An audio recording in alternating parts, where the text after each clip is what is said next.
CM Siddaramaiah ವಿರುದ್ಧ ಪ್ರಾಸಿಕ್ಯೂಷನ್ಗೆ ವಿಚಾರಣೆಯ ತೀರ್ಪಿಗೆ ಕ್ಷಣಗಣನೆ ಆರಂಭ ಆಗಿದೆ. ರಾಜ್ಯಪಾಲರ ಆದೇಶವನ್ನ ಎತ್ತಿ ಹಿಡಿಯುತ್ತಾ ಹೈಕೋರ್ಟ್.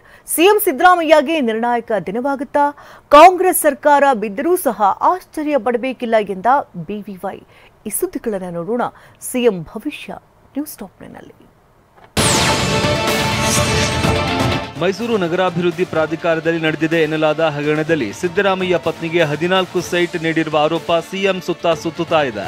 ಈ ಸಂಬಂಧ ಸಿಎಂ ವಿರುದ್ಧ ತನಿಖೆಗೆ ಅನುಮತಿ ನೀಡಿ ರಾಜ್ಯಪಾಲರು ಹೊರಡಿಸಿದ್ದ ಪ್ರಾಸಿಕ್ಯೂಷನ್ನ ಭವಿಷ್ಯ ಇವತ್ತು ಹೊರಬೀಳಲಿದೆ. ಹೀಗಾಗಿ ಮೂಡ ಹಗರಣದಲ್ಲಿ ಅಕ್ರಮ ಲಾಭ ಪಡೆದ ಆರೋಪ ಹೊತ್ತಿರುವ ಸಿಎಂ ಸಿದ್ದರಾಮಯ್ಯ ಪಾಲಿಗೆ ಇವತ್ತು ನಿರ್ಣಾಯಕ ದಿನವಾಗಿದೆ.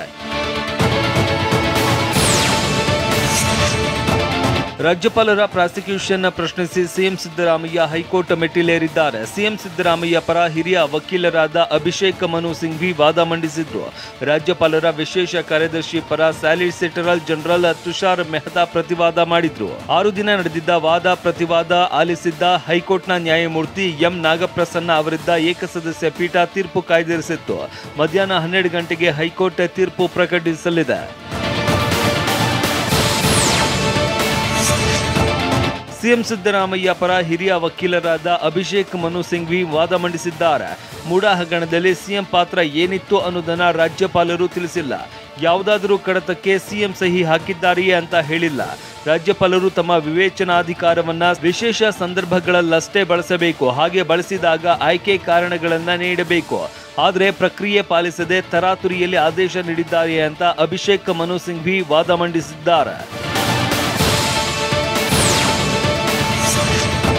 ಭ್ರಷ್ಟಾಚಾರ ತಡೆ ಕಾಯ್ದೆ ಸೆಕ್ಷನ್ 17A ಅಡಿಯಲ್ಲಿ ಪೊಲೀಸ್ ಅಧಿಕಾರಿಗಳಿಗೆ ಅನುಮತಿ ನೀಡಬಹುದೇ ಹೊರತು ಖಾಸಗಿ ವ್ಯಕ್ತಿಗಳಿಗೆ ನೀಡುವಂತಿಲ್ಲ. ಸಚಿವ ಸಂಪುಟದ ಶಿಫಾರಸನ್ನ ರಾಜ್ಯಪಾಲರು ಒಪ್ಪಬೇಕಿತ್ತು. ಯಾಕೆ ಒಪ್ಪಿಲ್ಲ ಅನ್ನೋದಕ್ಕೆ ರಾಜ್ಯಪಾಲರು ಸೂಕ್ತ ಕಾರಣ ನೀಡಿಲ್ಲ. ಬಿಜೆಪಿ ಜೆಡಿಎಸ್ ನಾಯಕರ ವಿರುದ್ಧದ ದೂರಿಗೆ ಅನುಮತಿ ನೀಡದೆ ಸಿದ್ದರಾಮಯ್ಯ ವಿರುದ್ಧ ಮಾತ್ರ ಅನುಮತಿ ನೀಡಿ ತಾರತಮ್ಯ ನೀತಿ ಅನುಸರಿಸ್ತಾ ಇದ್ದಾರೆ. ದೂರುದಾರರ ಹಿನ್ನೆಲೆ ಪರಿಗಣಿಸದೆ ಪ್ರಾಸಿಕ್ಯೂಷನ್ಗೆ ರಾಜ್ಯಪಾಲರು ಈ ಅನುಮತಿ ನೀಡಿರುವುದು ಕಾನೂನು ಬಾಹಿರ ಅಂತ ಸಿಎಂ ಪರ ವಕೀಲರಾದ ಅಭಿಷೇಕ್ ಮನು ಸಿಂಘ್ವಿ ವಾದಿಸಿದ್ದಾರೆ.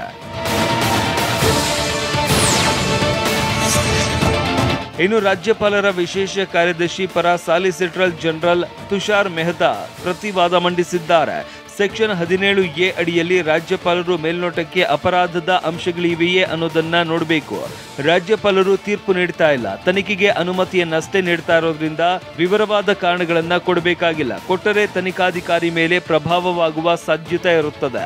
ಭ್ರಷ್ಟಾಚಾರ ತಡೆ ಕಾಯ್ದೆ ಸೆಕ್ಷನ್ 17A ಅಡಿಯಲ್ಲಿ ಖಾಸಗಿ ದೂರುದಾರರು ಕೂಡ ಪ್ರಾಸಿಕ್ಯೂಷನ್ಗೆ ಅನುಮತಿ ಕೋರಬಹುದು ಅಂತ ಸಾಲಿಸಿಟರ್ ಜನರಲ್ ತುಷಾರ್ ಮೆಹ್ತಾ ವಾದ ಮಂಡಿಸಿದ್ದಾರೆ.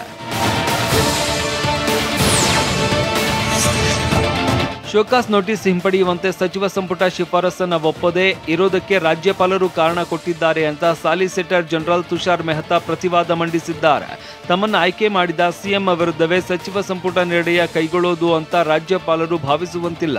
ರಾಜ್ಯಪಾಲರು ದೂರಿನ ಎಲ್ಲ ಅಂಶವನ್ನ ಪರಿಶೀಲಿಸಿ ಕಡತಗಳನ್ನು ಅಧ್ಯಯನ ಮಾಡಿನೇ ಅನುಮತಿ ನೀಡಿದ್ದಾರೆ. ಹೀಗಾಗಿ ರಾಜ್ಯಪಾಲರ ಆದೇಶ ಸಮರ್ಪಕವಾಗಿದೆ ಅಂತ ವಾದ ಮುಂದಿಟ್ಟಿದ್ದಾರೆ. ಸಾವಿರಾರು ಪುಟಗಳ ದಾಖಲೆ 6 ದಿನಗಳ ಸುದೀರ್ಘ ವಾದ ಮಂಡನೆ ಆಲಿಸಿದ್ದ ನ್ಯಾಯಮೂರ್ತಿ ಎಂ ನಾಗಪ್ರಸನ್ನ ಅವರ ಪೀಠ ತೀರ್ಪು ಕಾಯ್ದಿರಿಸಿದೆ. ಹೈಕೋರ್ಟ್ ರಾಜ್ಯಪಾಲರ ಆದೇಶವನ್ನ ರದ್ದುಪಡಿಸಿದ್ರೆ ಸಿಎಂ ಸಿದ್ದರಾಮಯ್ಯಗೆ ಬಿಗ್ ರಿಲೀಫ್ ಸಿಕ್ಕಂತಾಗಲಿದೆ. ಒಂದ್ ವೇಳೆ ಹೈಕೋರ್ಟ್ ರಾಜ್ಯಪಾಲರ ಆದೇಶ ಎತ್ತಿ ಹಿಡಿದ್ರೆ ಸಿಎಂ ಸಿದ್ದರಾಮಯ್ಯ ವಿರುದ್ಧದ ಖಾಸಗಿ ದೂರಿಗೆ ಮತ್ತೆ ಮರುಜೀವ ಬರಲಿದೆ. ಜನಪ್ರತಿನಿಧಿಗಳ ವಿಶೇಷ ಕೋರ್ಟ್ ಸಿಎಂ ಸಿದ್ದರಾಮಯ್ಯ ವಿರುದ್ಧ ತನಿಖೆಗೆ ಆದೇಶಿಸುವ ಸಾಧ್ಯತೆ ಹೆಚ್ಚಾಗಲಿದೆ. ಸಿಎಂ ವಿರುದ್ಧ ಎಫ್ಐಆರ್ ದಾಖಲಾದರೆ ರಾಜೀನಾಮೆ ಒತ್ತಡವೂ ಬರಲಿದೆ.